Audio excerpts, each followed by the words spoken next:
ക്രൂശിലെ രണ്ട് കള്ളന്മാർ. ലോകത്തിലെ എല്ലാവർക്കും ഒരുപോലെ സുപരിചിതരായ വ്യക്തികളാണ് ക്രൂശിലെ കള്ളന്മാർ. ഈ രണ്ട് കള്ളന്മാരിൽ രക്ഷപ്പെട്ട കള്ളനെ പൊതുവെ നല്ല കള്ളൻ എന്നാണ് വിശേഷിപ്പിച്ചിരിക്കുന്നത്. ഇവരുടെ അനുഭവവും വളരെ രസാവകമാണ്. ഒരു മനുഷ്യന്റെ മാനസാന്തരം അവന്റെ ജീവിതത്തിൽ എപ്പോൾ വേണമെങ്കിലും സംഭവിക്കാം. അത് അവന്റെ അവസാന ശ്വാസം വലിക്കുന്ന സമയത്താണെങ്കിൽ പോലും ദൈവം അത് അംഗീകരിക്കുന്നു എന്നതാണ് ദൈവസ്നേഹത്തിന്റെ മഹത്വം.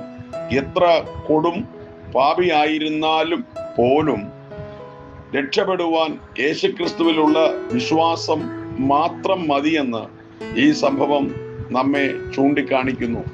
സുവിശേഷങ്ങളിൽ രേഖപ്പെടുത്തിയിരിക്കുന്നതനുസരിച്ച് യേശുക്രിസ്തുവിന്റെ ക്രൂശീകരണ വേളയിൽ അവന്റെ വലത്തും ഇടത്തുമായി ഈ കള്ളന്മാരെ ക്രൂശിച്ചു. ക്രൂശീകരണത്തിന്റെ ആദ്യ സമയത്ത് ഈ കള്ളന്മാരും യേശുക്രിസ്തുവിനെ പരിഹസിച്ച് കാണും. എന്നാൽ ഉടനെ അവരിൽ ഒരാൾക്ക് ഉണ്ടാകുന്ന തിരിച്ചറിവ് നമ്മെ അത്ഭുതപ്പെടുത്തുന്നതാണ്.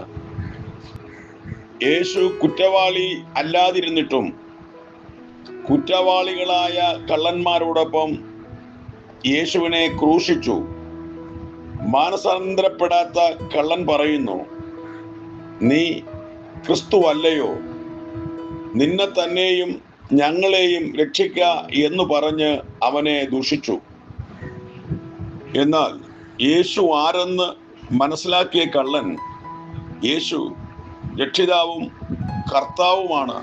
മാത്രവുമല്ല, ഭയപ്പെടാതെ പരിഹസിച്ച കള്ളനെ ക്രൂശിൽ കിടന്ന് ശാസിച്ചു.